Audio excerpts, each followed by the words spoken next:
Bike Talk is here again, and I'm Andrea Learned, climate influence strategist and Bikes for Climate tag founder and fanatical user. And I am so excited today to talk with Mayor Lisa Helps, who I will be calling Lisa through this because I'm a very informal person from Michigan and I asked her permission just so everyone listening knows. And I appreciate that. So welcome, Mayor Helps, Lisa. Thank you. Yeah, pleasure to be here. Thanks for the invite. I really appreciate your time. So I have studied up by looking at a couple of your fairly recent video presentations. And so we'll just dive right in because I know we're both really busy, probably especially you. So what I want to do is just start talking about the Go Victoria Mobility Future Plan that I first saw a video of you talking about it a couple of years ago. And I'm just curious how it came about and how it's going. And I'll have some other questions on that. Sure. So yeah, Go Victoria, our mobility future was a work in progress earlier in this term. And so we're the third year into a 4-year term, and really to grapple with everything that every other city is grappling with. What does the future of mobility look like in cities? How are people going to use vehicles? Is everyone going to own their vehicle? How's curb space going to be used with Uber and DoorDash and all those things? How do people want to get around that's going to allow them to get around most in a way that's most life-giving and most healthy? And so it's really reprioritizing public space in Victoria through a mobility perspective for the next 30 to 40 years. And so it came about as a future focused exercise so that we would be designing the future, not responding by default. Oh, wow. That's just such a brilliant idea that I just don't ever hear spoken about much, designing for the future that you want. I really appreciate that. And the idea of reprioritizing public space. Sometimes feel that people who live in cities don't realize that they actually, there could be a way that they themselves as human beings walking around and biking around could be prioritized. So that's great. How is it going so far? How has the city responded and the constituents? Well, there have been a number of initiatives, everything from offering free public transit to kids 18 and under. So that was a big one. We committed to doing it and we did it. And then actually, interestingly, the provincial government has made transit free for kids 12 and under. So we're still 18 and under. And we just said, this is because, again, that's literally our mobility future. If we get kids on the bus now, they're going to be lifelong transit riders. And so it was a pretty easy first or second deliverable. And of course, we're working with the transit authority here in the region to expand access to transit, increase rapid transit options. And so that's going well. Rapid Bus launched probably about 2 or 3 months ago to make it easier for people to get from downtown out into the suburbs. And again, it's a work in progress, but that's been good. And then kind of our signature project, which, is what we have direct control over as a city, is our bike network. And we started it in 2016, and by the end of 2022, we'll be finished the first 32 kilometers. And that doesn't sound like a lot, but Victoria is a very compact city. Our city itself is only 20 square kilometers. We're a small city in the core of a large region. So the bike network, All Ages and Abilities bike network, is so exciting. And every time a corridor opens, we see more people on bikes and more people getting excited about the network. Oh my gosh, yes. I visited Victoria a couple times and I can tell you that just like getting there by ferry, stopping and then figuring out how to find a bike and going it's heaven. It's such a wonderful city. So I'm really excited to get back and experience it now. It'll be transformed. If you haven't been here in a few years, bike lanes are so simple, but it's transformational infrastructure. And of course, we're not just talking about painting lines on the road. That's what's been done for a long time. We're talking about separated, safe infrastructure. So we're seeing so many kids downtown, 5 and 6-year-olds riding their bikes right into the downtown alongside big cars and trucks and buses, except they're in their own lane. So it's quite. So those are some of the early successes. There's a lot more to do. Yeah. Oh my gosh. Seeing kids downtown, that is just so exciting. One of the things that I sort of focus on in my work is the idea of climate influence. And so a lot of what I'm thinking is what you've learned, what you've experienced, how you've nudged maybe early naysayers or, lawmakers in your area or, that you're working with to get to this point to make this decision. I'm sure it's been a challenge. And so I'm wondering if you have any insights as to things that worked in terms of sort of nudging folks along to go with us. Do you mean specifically the bike network or the plan more generally, Oh, or? that's a good question. I do, the bike network is of most interest to me, but I will tell you something. I've talked with a political or a lawmaker from the Pittsburgh area before, and he said that there was something about talking about complete streets and not talking about infrastructure that got more people along. And so that was one thing I was kind of curious if you found the same. So I'm interested in bike infrastructure, but what I'm really interested in is moving the needle on all of this stuff because I know bike infrastructure will come along. Yeah, absolutely. No, it's a great question. I think we made a mistake at the beginning of the project when we called the whole project Biketoria. Yes, thank you. And Great to yeah, know. yeah. And I think it was, I can't remember, I wrote an op ed, an opinion piece for our local newspaper. I believe it might have been at the beginning of 2019 or 2017. So some years ago, and asked everyone to make a New Year's resolution to never say Biketoria again. I love And it. we just simply now call it our bike network. But and to the Pittsburgh lawmakers' point, we've taken a complete streets approach, and that's really interesting because it's not just that we're planting trees and putting in benches, but we're also looking at our underground infrastructure, our stormwater infrastructure, our pipes, all of those things. And so each corridor, before we do anything on top, we say what needs to be done underground, and if it's not needing to be done for the next 3 to 4 years, we bump it up and do it now so that we're not putting bike lanes in now and then 3 to 4 years tearing them up to create a construction site to put that underground infrastructure in. So it's been a real learning for all of us because I think like what the complete streets notion really is about the top of the street, right? It's about the bike lanes and the benches and the crosswalks and the trees. So maybe we could call the approach we're taking complete streets plus because we're looking at that underground infrastructure as well. So yeah, when we stopped talking about bikes and started talking about complete streets, I think that got people kind of more on board. But to be honest, what really got people on board and now really celebrating the bike network is that we just built it. And there was some kind of conversation early on that we should just do one corridor or two corridors and see how it goes. Well, we know that that's not going to go very well because it's just like running electricity to a house. If you only put the wires 80% of the way there, you're not going to be able to turn on your light, right? That concept of minimum grid.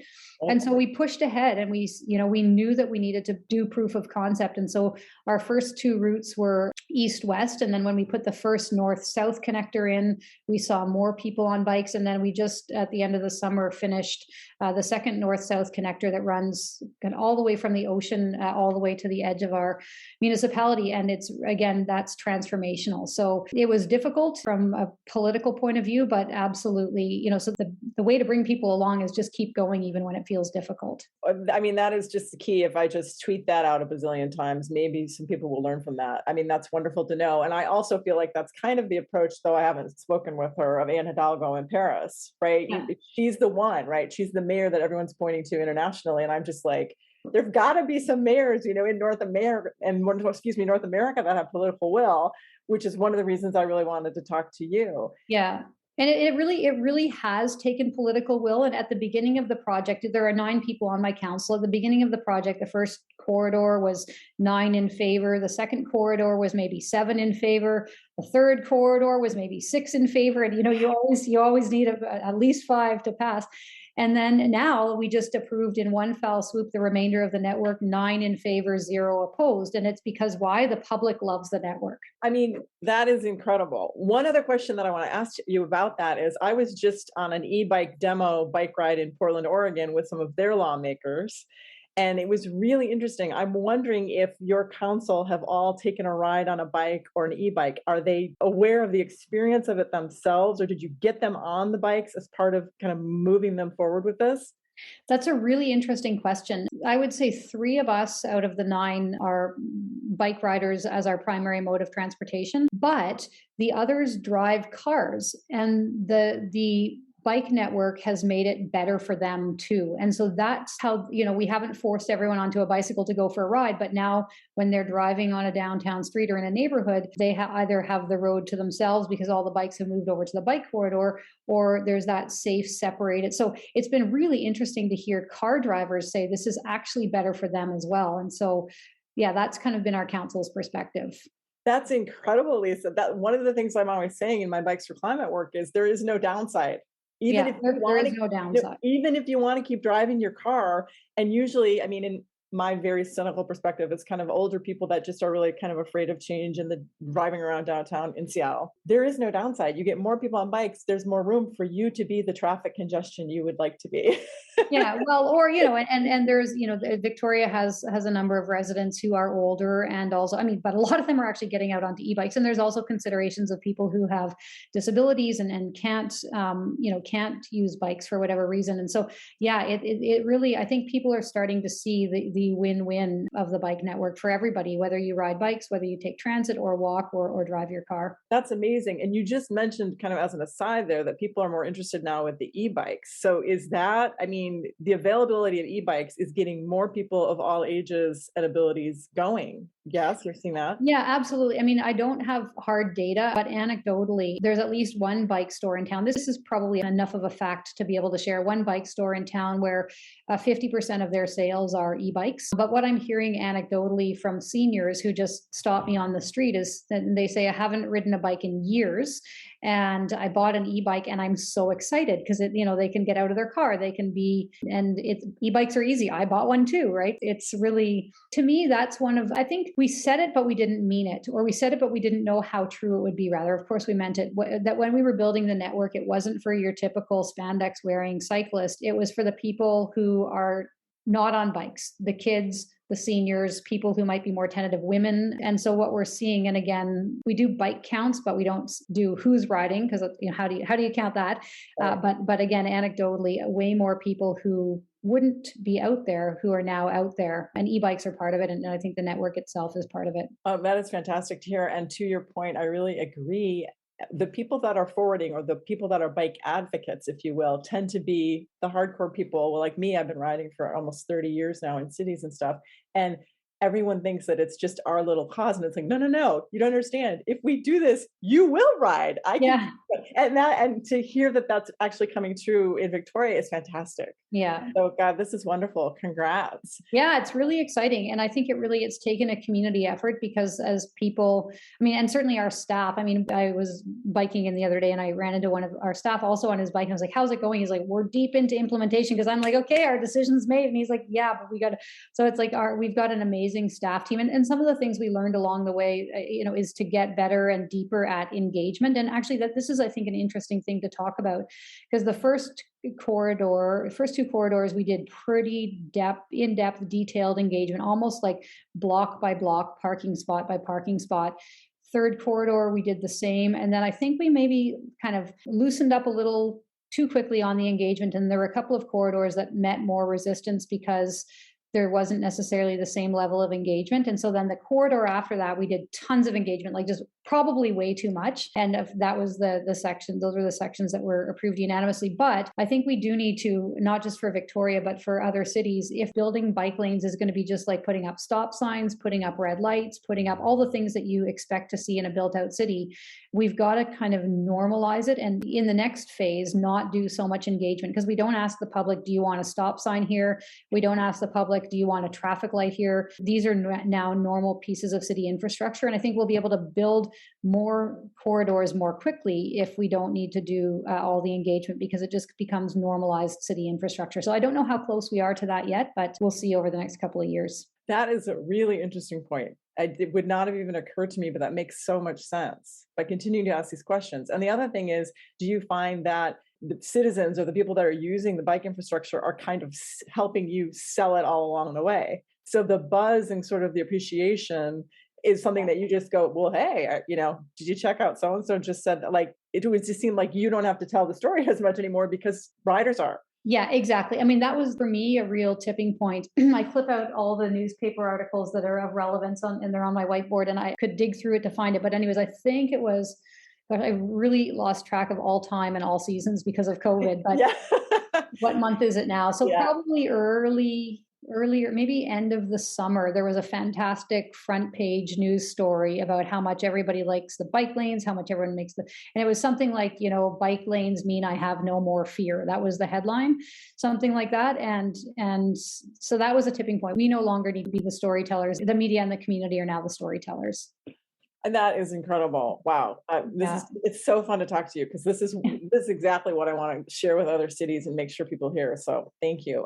Yeah. One of the things related to that, having watched your recent APBP, and I don't even know what that stands for, so you can tell us, presentation, was your emphasis on that you're encouraging the good stuff. I want to hear more about what encouraging the good stuff means in this plan of yours or this approach. Sure. Yeah. And that comment was in reference to Go Victoria more generally, not just the bikes, but it's really building on all the things that people want to have in their life. They want to have easy connections to the places they love.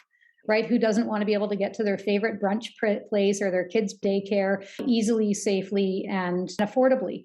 And so that's one thing, like making it easy for people to move around. That's one of the focusing on the good stuff principles. The other is people in Victoria, but obviously in other places, we are very sustainably minded and very, worried about the future of the planet. And again, the good stuff that comes along with thinking about future mobility means that you are just by doing things that are kind of common sense and sensible, you're helping the planet, right? You just, whether it's that you're taking transit instead of your car, whether that's you're joining a car share co-op. And we've just recently we've got 2 car share co-ops now or 2 car sharing companies in Victoria now. And again, this is anecdotal evidence, but the one that just opened in August, they're just doing like such good business. So that's another kind of or building on the good stuff or encouraging the good stuff. Cars are really expensive.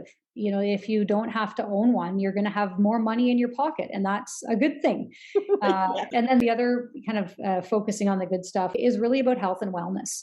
I mean, there have been studies that have been done that you could probably cite, or I could, about the like lower levels of heart condition, less emergency room visits, and not just from biking, but from the ability to move around cities in a way that's also going to get your heart rate up, or also, and we found that taking that kind of focusing on the good stuff and almost joy-based approach is much more enticing for people, because who doesn't want that in their life, right? Who doesn't want to have more money in their pocket? Who doesn't want to be able to make it easier to get their kid to daycare? Who doesn't want to make it easier to be healthy? So we're really that's kind of been the approach.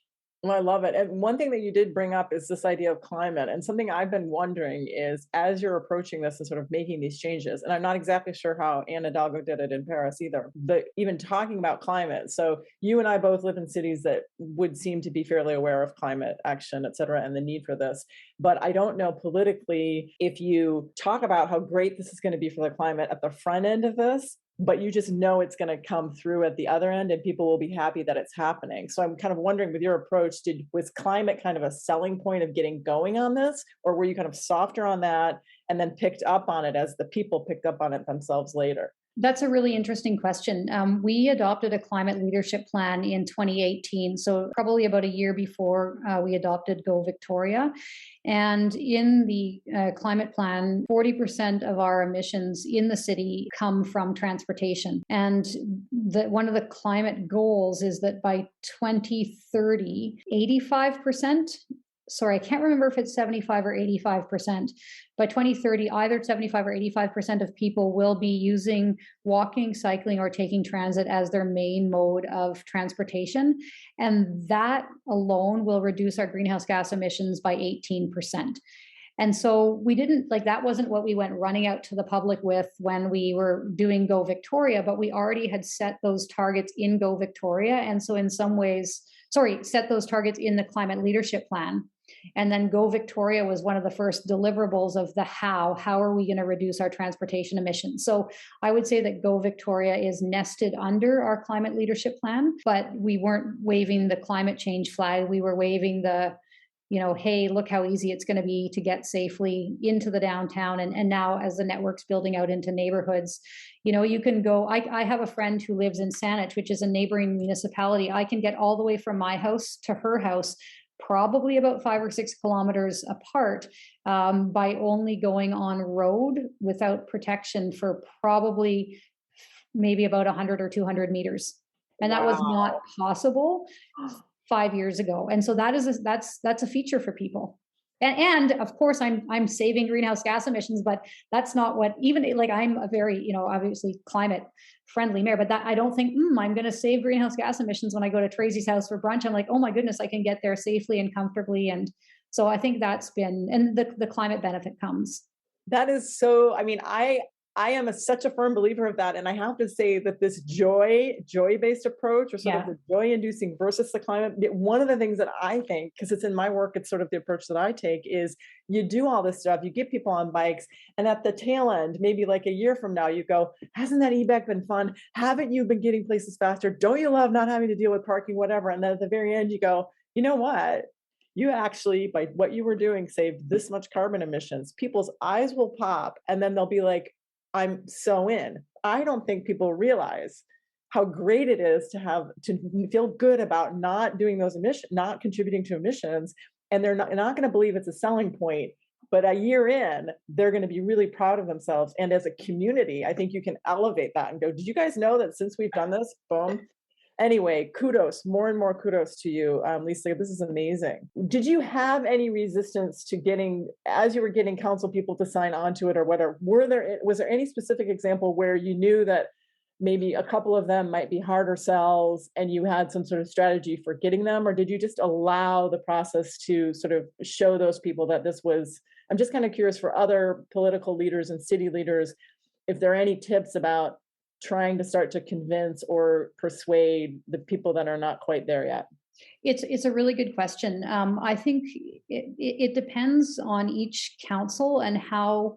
I mean, it's very political. I'm not a very good politician because I'm actually hadn't been concerned about getting reelected, and I did. I got reelected with a much stronger margin than I was originally, and that was after the bike network. And so there are two ways to answer the question. One is if councils are really focused on the next 4 years, then I think it is important to take the time to build support in the community so that, because councils listen to the community, to build support in the community so that there's not so much community resistance, which makes it easier to vote yes. So my advice would be spend the time to do the work in the community. But on the other hand, if you have a council, and huge credit goes to my council, where there are enough votes to move ahead, sure about what the future looks like, irrespective of people kicking and screaming now, I would say it's, of course, we still need to do the work with the community and explain this network and these parking spots will be lost and this and that.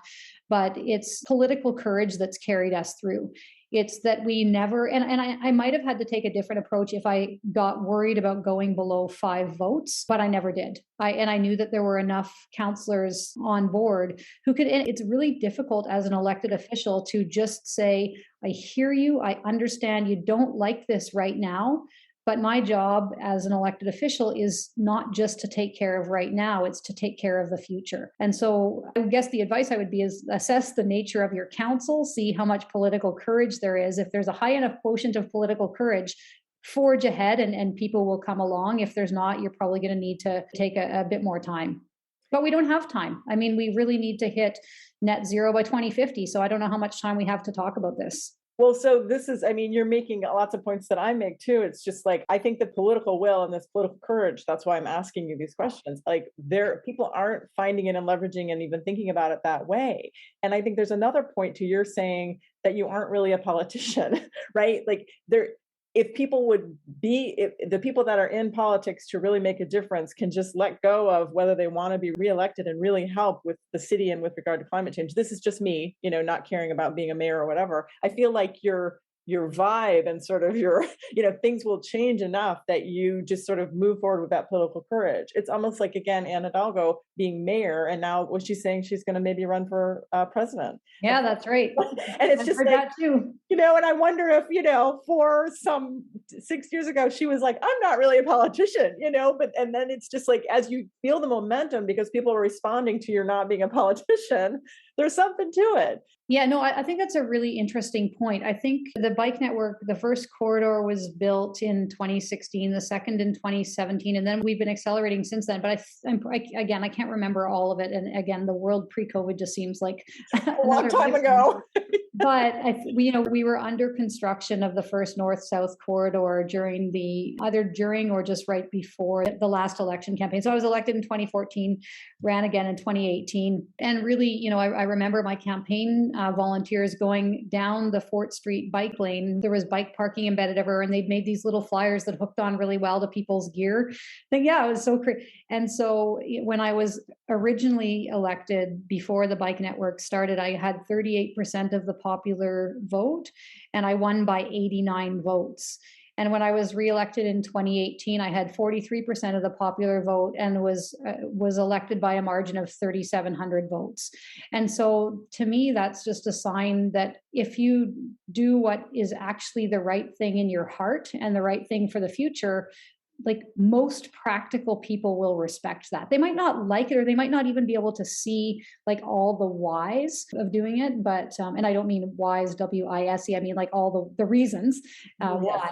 So I think that says something about what, at least what people want in Victoria. I think that they want a leader and a council, a mayor and a council who are going to take care of the future as well as taking care of the present. Yeah, that is wonderful. And it's sort of another point, and it's kind of all related to what we've already been discussing, is from your, I think your AP BP thing was the idea that you would be bold and collaborate.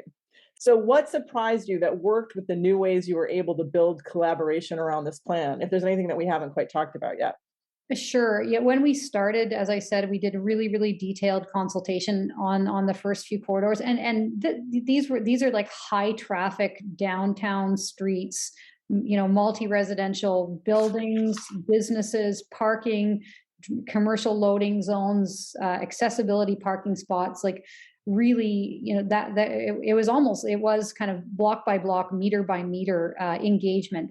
Our staff would go into this coffee shop and say, okay, what do you need outside? How many, and that was good and really worked. And then I think as we got out into the neighborhoods, maybe we thought because there weren't so many different uses competing that we didn't necessarily need to do the same block by block approach. And I think that we did get some pushback on that. And then, as I said, in the third round, the most recent round, a number of corridors, we took we flyered every household along the corridor and invited them to meetings. And I think that's really important to do. And I think we kind of ebbed and flowed in terms of our collaboration and engagement. And that's been really important for the first 32 kilometers. But I would stress that, just going back to the point about traffic lights and stop signs, if we're going to have sustainable cities with healthy people living in them, bike infrastructure, separated safe bike infrastructure needs to be considered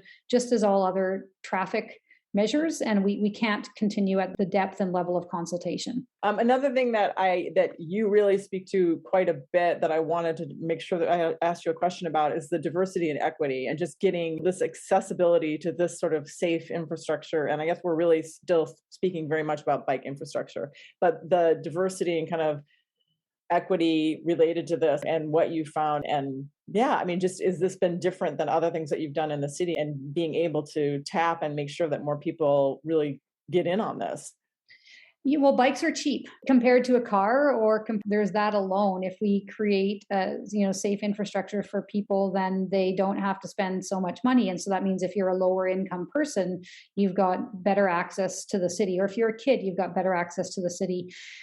We've been quite deliberate about the how of building out our corridor and the network itself. It's really meant to connect people to each other and to the services they need.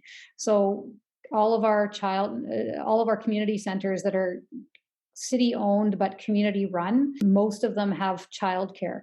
And so we wanted to make sure that there were safe, accessible ways for parents to get their kids to childcare. The very first corridor we built goes right past the city's biggest and most notable homeless shelter. I remember a very moving conversation with the manager of Our Place Society. And he said, I just wanted to say thank you for putting the first corridor here, because our clients are usually the ones who are an afterthought. And to have the bike corridor go right past their front door means that they can get to and access services. So there are those kinds of approaches as well. And we're actually in the process right now of adopting an equity framework. So not only bikes, but all projects will be looked at through that lens. So I think there's still more work to do, but certainly it was a bit of an influence. Wow, that is such a great story. Let's see. So we are winding up a little bit related to the Bikes for Climate work that I'm doing. One question I would ask you is, how do you suggest your peer mayors across North America, how can they set the stage or warm relationships to make things like this happen themselves, and to help get these changes started knowing, as you've said, that even the immediate results will perpetuate, kind of self-perpetuate the continued support and good decision making. So do you have any other suggestions that we didn't talk about for other mayors across North America in kind of getting this rolling? Yeah, well, I think just to emphasize a couple of things that I've already said. One is embedding a bike network in a larger plan, and so our climate leadership plan is the overarching document, and the bike network is going to help us substantially achieve a goal that we've already all agreed to, and so that's key. The second, as we've already spent quite a bit of time of talking about, is emphasize the joy. Take a joy based approach. How is this going to make everyone's quality of life better? There, and again, even for drivers. And so I think not like we should have bike lanes because bike lanes are the right thing to do. No one wants to hear that anything is the right thing to do. People hate that. Yes. What they want to hear is how is this going to make my life better? And I would say that's the approach. And the third piece that we haven't touched on is make sure that there are staff champions. The woman who has really overseen this whole project, Sarah Webb, is amazing. Like she is just, if you ever want to do a follow-up interview with her, I do. Perfect. Yeah. Okay, I'll connect you. Yeah, she's awesome. And she's been, so yeah, for mayors, we can have all the good ideas that we want, but unless there are staff champions who aren't, like the worst thing would be like, okay, I guess we have to go build bike lanes. But she's like, all right, let's go get those lanes built. So she's a force to be reckoned with. That's amazing. Well, I think that's a wonderful place to stop. The one thing that I'll ask you at the end is do you have any announcements or reports or anything coming up or related or around COP26 that we should look out for or that I can help you emphasize moving forward? Are there any kind of pieces coming up in the next couple of months that are part of this that we can all help amplify maybe? I will let you know when would you need that for the show going live, because we're doing a few things around COP26. I've got the UK Consul General is coming, so I've got a meeting with staff. I think maybe even this Friday afternoon to get briefed. So great. Well, you can let me know whenever. If I get it by the time this comes out, I'll include it with the notes. But no matter what, I will emphasize it via my own Twitter account and my Bikes for Climate and all the climate influence stuff that I do. So I will get the word out there. So I need it no matter what. And if I can, I'll attach it to the show notes for this. Okay, perfect. So that's it. And I will say thank you so much, Lisa. This has been amazing. And I'm looking forward to posting it. And I will also get a transcript and write probably a blog post that goes with it and make sure that you get both of those eventually. And so, awesome. I guess probably in the next 2 to 3 weeks. So thank you so much for your time. I really you're welcome. It. Yeah, me too. Yeah, great conversation. And thanks very much. And I'll look forward to getting the notes and listening to the podcast. Sounds good. Okay. Bye. Take care. Yeah, you too. Bye.